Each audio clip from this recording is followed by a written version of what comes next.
আওয়ামী লীগ হীরের টুকরার মতো। আওয়ামী লীগকে যতই টুকরা হবে, তার উজ্জ্বলতা, তার তেজ, তার ব্যাপ্তি, তার কর্মক্ষমতা আরো বৃদ্ধি পাবে।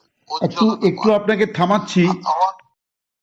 গণতান্ত্রিক দল হিসেবে আগামী নির্বাচনগুলোতে আমরা অংশগ্রহণ করব, এবং আমাদেরকে যদি কেউ জোর করে, জুলুম করে, অন্যায় করে, শক্তি প্রয়োগ করে, রাষ্ট্রীয় ক্ষমতাকে অপব্যবহার করে, এখন যেটা চলছে বাংলাদেশে, এটা যদি অব্যাহত রাখে, এর বিরুদ্ধে রাজনৈতিক দল হিসেবে আওয়ামী লীগের নেতা কর্মীরা সময় সুযোগ মতো অবশ্যই জনস্বার্থে, দেশের স্বার্থে আমরা আন্দোলন করব। জনগণের সাথে নিয়ে এই সরকার, এই অন্তর্বর্তী সরকারকে, এই অবৈধ সরকারকে অবশ্যই জগদ্দল পাথরের মতো যেটা আমাদের ঘাড়ে বসে আছে, এদের এই সিন্দাবাদের হাত থেকে আমরা আমাদের বাংলাদেশকে আমরা রক্ষা করব এবং আমরা ঘুরে দাঁড়াবো। আমরা বিশ্বাস করি বাংলাদেশের জনগণ অবশ্যই বাংলাদেশের স্বার্থে আওয়ামী লীগের নেতা বঙ্গবন্ধু কন্যা যখন ডাক দিবেন, তখন এই সরকার উৎখাত হবে, এই সরকার উড়ে যাবে, এই সরকারের পতন ঘটবে এবং জনগণের সরকার। নমস্কার, আজ আমরা আপনাদের সঙ্গে আলাপ করিয়ে দিচ্ছি এবং যার সঙ্গে আমরা কথা বলবো আফম বাহাবুদ্দিন নাছিম। বাহাউদ্দিন নাছিম বাংলাদেশের একজন অতি পরিচিত রাজনীতিবিদ।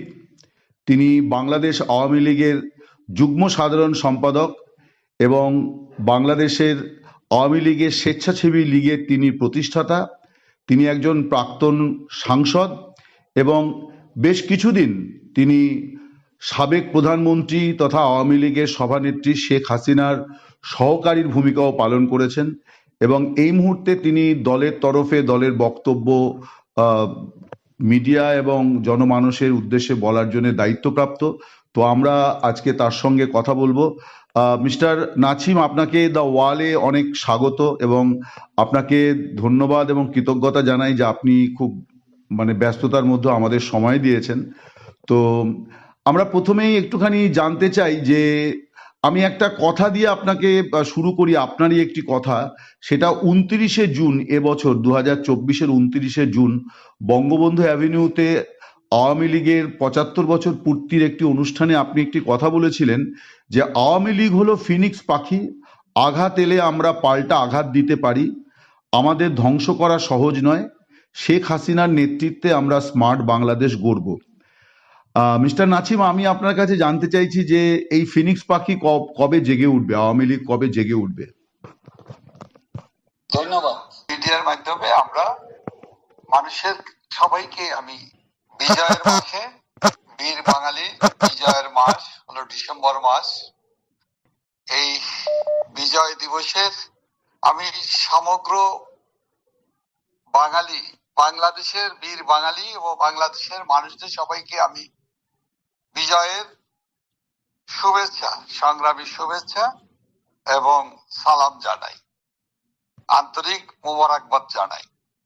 আজকে এমন একটি মুহূর্তে আমি সাক্ষাৎকার দিচ্ছি যেটা বাংলাদেশে আজকে খুবই একটি করুণ পরিস্থিতির ভিতরে, সংকটময় মুহূর্তের মধ্য দিয়ে বাংলাদেশ, বাঙালি জাতি, বাংলাদেশের মুক্তিযুদ্ধের চেতনায় সমৃদ্ধ বীর বাঙালি জাতি পার করছে, যেখানে সাম্প্রদায়িক গোষ্ঠী, সাম্প্রদায়িক সন্ত্রাসী, অশুভ শক্তি এবং সন্ত্রাসী গোষ্ঠীদের নেপথ্যে কখনো কখনো সাম্প্রদায়িক জঙ্গিবাদী মৌলবাদী গোষ্ঠীরও উত্থান আমরা দেখতে পাই। এই মুহূর্তে বাঙালি জাতি আজকে এই কঠিন সময় পার করছে, যখন বাংলাদেশের মুক্তিযুদ্ধের পক্ষের মানুষের কথা বলার সম্পূর্ণ অধিকার হারিয়ে ফেলেছে। মুক্তিযুদ্ধের কথা বলা যায় না, জয় বাংলা স্লোগান দেওয়া যায় না, এবং স্বাধীনতা মহান মুক্তিযুদ্ধের এই দীর্ঘ 9 মাসে রক্তক্ষয়ী সংগ্রামে আমাদের যে লক্ষ শহীদ আত্মাহুতি দিয়েছে, 2 লক্ষ মা বোন সম্ভ্রম হানির বিনিময়ে আমরা যে স্বাধীনতা পেয়েছি, এই মহান স্বাধীনতায় যাদের আত্মত্যাগ, যাদের সহযোগিতা, যাদের সমর্থনে মুক্তিযুদ্ধের বিজয় অর্জিত হয়েছিল, সেই বাংলাদেশ আজকে মনে হয় মুক্তিযুদ্ধের কথা বলা একটি পাপের কাজ হয়ে দাঁড়িয়েছে। আর এই মহান মুক্তিযুদ্ধের নেতৃত্ব দিয়েছে বাংলাদেশ আওয়ামী লীগ। বাংলাদেশ আওয়ামী লীগের সভাপতি এবং নেতা এবং মহান মুক্তিযুদ্ধের মহান নেতা জাতির পিতা বঙ্গবন্ধু শেখ মুজিবুর রহমান এই মহান মুক্তিযুদ্ধের নেতৃত্ব দিয়েছে। তারই নেতৃত্বে বাংলাদেশ, বাঙালি জাতি বিশ্ব মানচিত্রে একটি নতুন রাষ্ট্র সৃষ্টি করেছিল। বাঙালি জাতির আত্মনিয়ন্ত্রণের অধিকার বাঙালিরাই প্রতিষ্ঠা করেছিল জাতির পিতা বঙ্গবন্ধু শেখ মুজিবুর রহমানের। আর সেই জাতির পিতার হাতে করা দলটি হলো বাংলাদেশ আওয়ামী লীগ। সেই আওয়ামী লীগের গত 75 বছরের ইতিহাসে সৃষ্টির পরবর্তী 75 বছর পার করেছে। এই উপমহাদেশের এবং বাংলাদেশের সবচাইতে প্রাচীনতম 2-1টি দলের একটি দল হলো বাংলাদেশ আওয়ামী লীগ। এই আওয়ামী লীগ বাংলাদেশের সৃষ্টির সাথে রাষ্ট্রভাষা, বাংলা ভাষা, মায়ের ভাষা, কথা বলার অধিকার থেকে আরম্ভ করে বাঙালির সকল অর্জনের সাথে, বাঙালির সকল গৌরব গাথার সাথে আওয়ামী লীগ এবং আওয়ামী লীগের নেতা কর্মীরা, আওয়ামী লীগের সমর্থকরা তাদের বলিষ্ঠ ভূমিকা অবদান রেখেছে, গৌরবোজ্জ্বল দায়িত্ব পালন করেছে।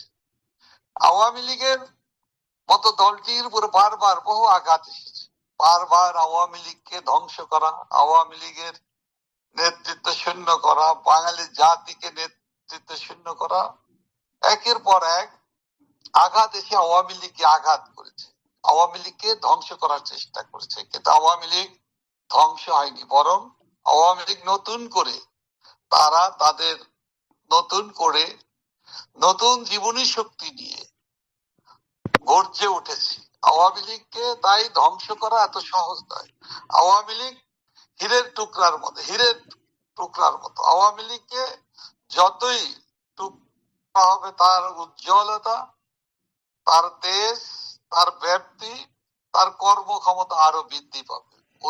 একটু আপনাকে থামাচ্ছি যে আপনাদের তো 4 মাসের বেশি হলো মানে আপনাদের সরকার নেই এবং আপনারা খুব বিপদ সংকুল অবস্থার মধ্যে আছেন, সেটা আমরা সকলেই বুঝতে পারছি। বাংলাদেশের সামগ্রিক পরিস্থিতি গোটা বিশ্ব এখন জানে।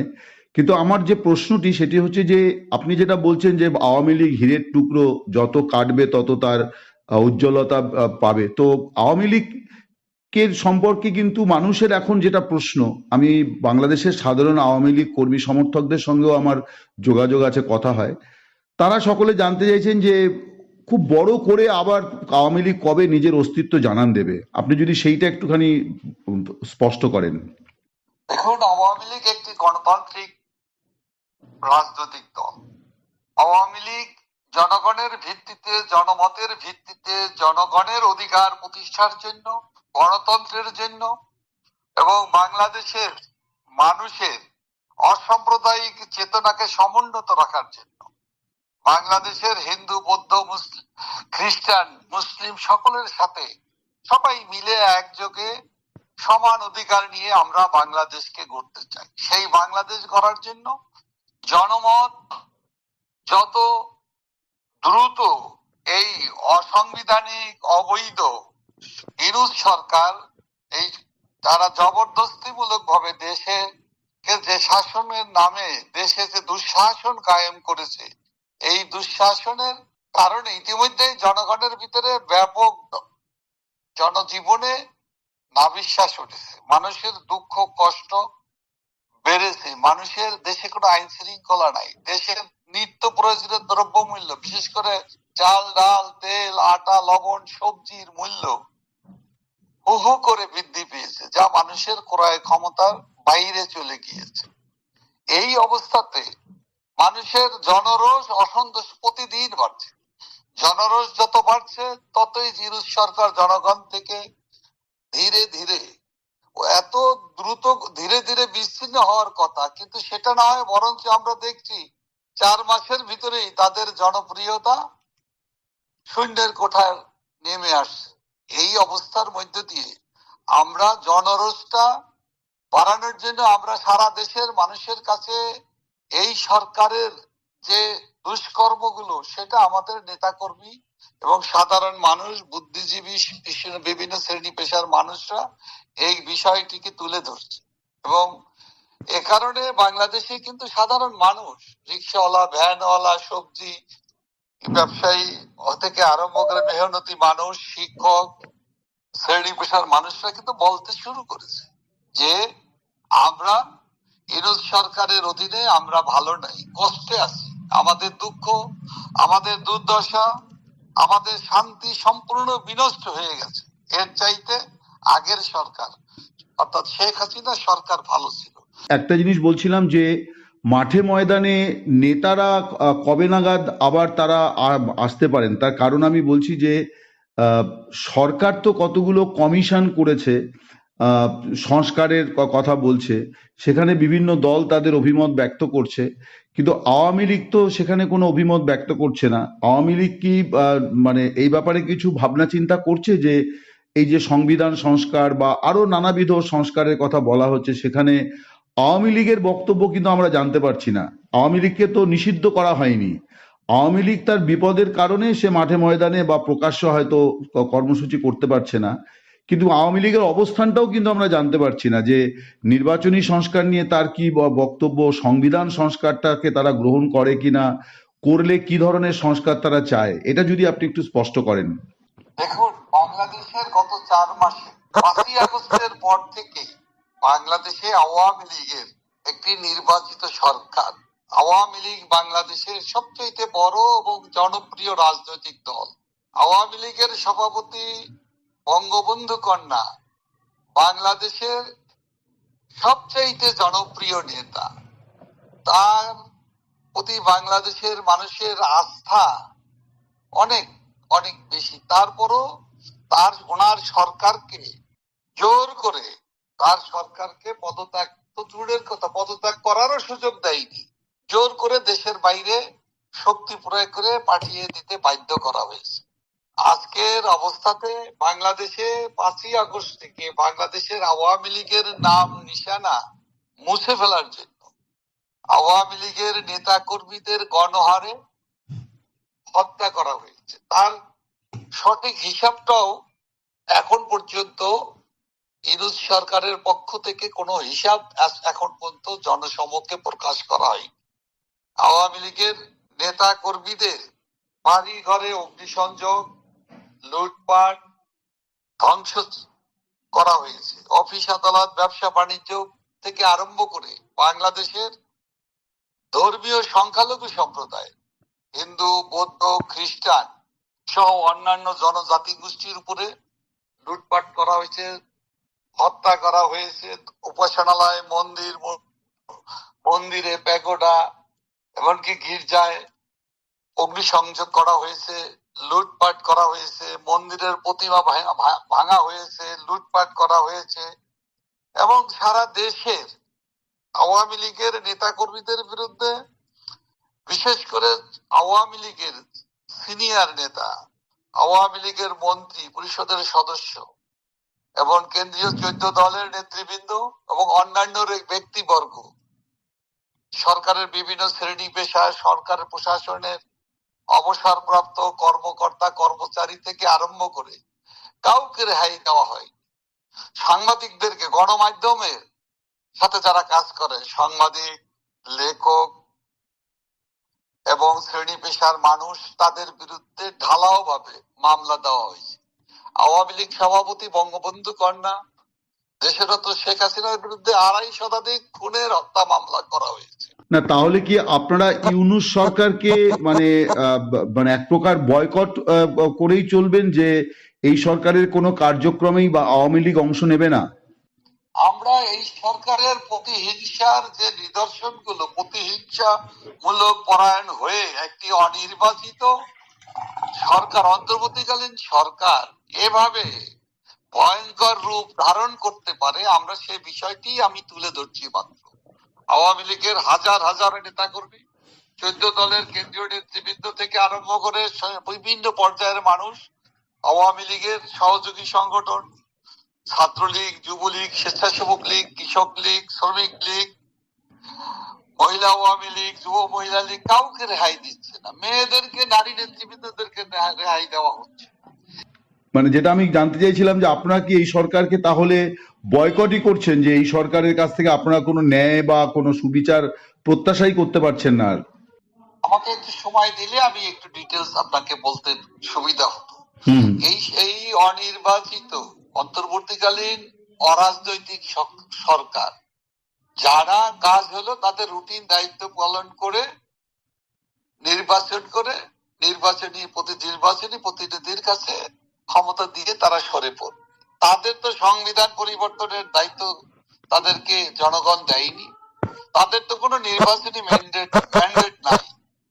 তারা কিসের ভিত্তিতে? সংস্কার একটি চলমান প্রক্রিয়া, দেশের কল্যাণে সংস্কার বিভিন্ন পর্যায়ে হতে পারে, এটা সময়ের সাথে সাথে তাল মিলিয়ে করতে হবে। সেটা কারা করবে? এই অন্তর্বর্তীকালীন সরকার পর্যায়ে তারা কিছু প্রস্তাবনা রাখতে পারে, সেটা নির্বাচিত প্রতিনিধিরাই ঠিক করবে। নির্বাচিত জনপ্রতিনিধিরাই পারে একটি দেশের কল্যাণের জন্য, জনগণের প্রত্যাশা পূরণের জন্য তারা বিভিন্ন পর্যায়ে পরিবর্তন আনবে।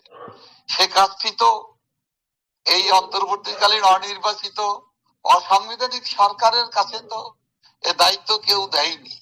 এ ধরনের কোন জনমত সারা দেশব্যাপী 18 কোটি মানুষের কাছ থেকে তো এরকম কোন সায় আছে বলে তো কোনো প্রমাণ নেই।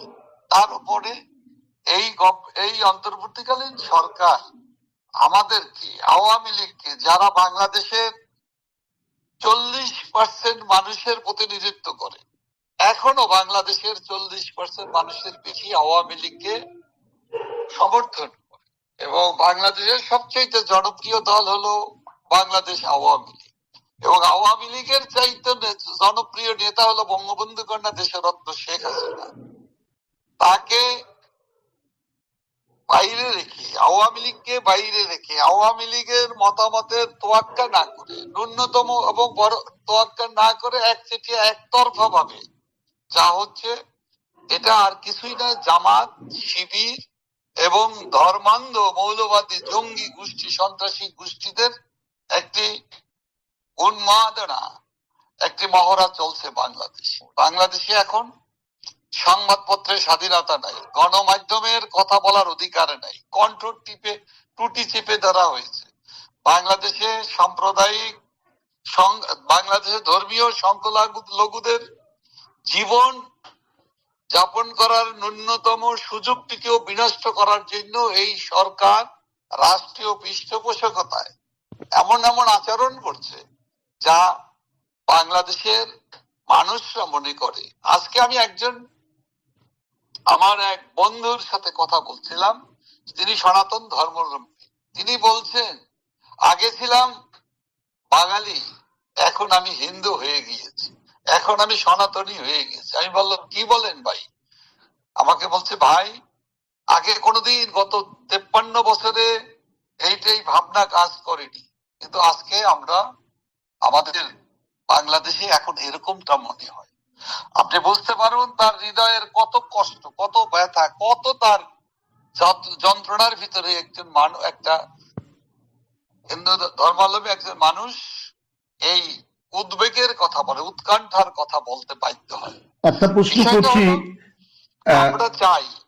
আমরা চাই বাংলাদেশকে একটি গণতান্ত্রিক প্রক্রিয়ায়, স্বাভাবিক প্রক্রিয়ায় সকল স্টেক হোল্ডার, যারা গণতান্ত্রিক শক্তি, যারা মুক্তিযুদ্ধের চেতনার শক্তি, অসাম্প্রদায়িক বাংলাদেশকে যারা বিশ্বাস করে, যারা প্রগতিশীল চিন্তা সহ সকল গণতান্ত্রিক শক্তি, সবাই মিলে দেশটাকে আমরা সুন্দরভাবে এগিয়ে নিয়ে যাওয়ার জন্য আমাদের কাজ করতে হবে। এখানে তো রাজনৈতিক দলগুলোর সাথে, গণতান্ত্রিক দলগুলোর সাথে বিভেদ, বৈষম্য সৃষ্টি করার দায়িত্ব তো অন্তর্বর্তীকালীন সরকারকে দেওয়া হয়।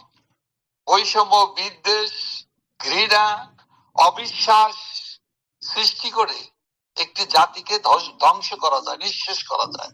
আজকে যেটা বাংলাদেশে হচ্ছে, সেই বাংলাদেশ, জাতির পিতার সোনার বাংলাদেশ, স্বপ্নের গণতান্ত্রিক মুক্তিযুদ্ধের চেতনার বাংলাদেশকে আজকে পাকিস্তানে বানানোর জন্য পাকিস্তানি প্রেতাত্মারা, পাকিস্তানের দালালরা, ৭১-এর ঘাতকরা, যুদ্ধ অপরাধীরা এবং ৭১-এর ঘাতকদের কে যারা সমর্থন করে, এখনো যারা পাকিস্তান ভালো আছে, পাকিস্তান আমলে ভালো ছিলাম বলে, তাদের চিন্তা চেতনা বাস্তবায়নের দায়িত্ব এবং জামাত শিবিরকে প্রতিষ্ঠিত করা, হিজবুত তাহরিরদেরকে, রাজনৈতিকভাবে সন্ত্রাসীদেরকে পৃষ্ঠপোষকতার দায়িত্ব বর্তমান ডক্টর ইউনূস সরকার, ওনার দায়িত্বটা তার উপর বর্তেছে, অথবা তিনি নিজেই নিজের কাঁধে এ দায়িত্ব নিয়ে সেই দায়িত্ব পালন করার উনি চলেছেন।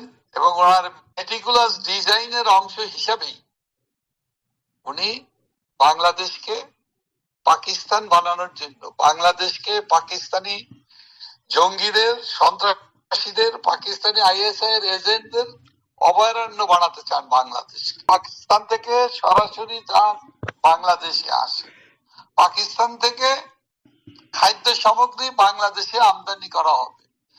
কোন খাদ্য সামগ্রী যেটা ওখানে পাকিস্তান নিজেই নিজের দেশে উৎপাদন করতে, চাহিদা মেটাতে সক্ষম না, তারা অন্য দেশ থেকে আমদানি করে আনে যে সকল খাদ্য শস্য, খাদ্য পণ্য, সবজি, সেটা বাংলাদেশকে ওনারা রপ্তানি করবে, আর বাংলাদেশ বেশি মূল্যে সে খাদ্য দ্রব্য আমদানি করবে। একটা নতুন তামাশা সৃষ্টি হচ্ছে। একটা বিষয় বলছি, আপনি বলছিলেন যে আওয়ামী লীগ সবচেয়ে বড় পার্টি, সবচেয়ে জনপ্রিয় রাজনৈতিক দল, 40% ভোট আছে। বিএনপির সঙ্গে বিএনপি যেমন এই অন্তর্বর্তী সরকারকে সমর্থন দিচ্ছে নানান ইস্যুতে, আবার তারা লাগাতারভাবে অবিলম্বে নির্বাচন চাইছে। তো আওয়ামী লীগ কি অবিলম্বে নির্বাচনের মুখোমুখি হতে প্রস্তুত আছে? আমরা গণতান্ত্রিক প্রক্রিয়ায় বিশ্বাস করি। আমরা মনে করি একটি গণতান্ত্রিক শক্তি, গণতান্ত্রিক প্রক্রিয়া একটি দেশ পরিচালিত হবে, এবং দেশ পরিচালনা করবে রাজনৈতিক শক্তি এবং রাজনৈতিক দল।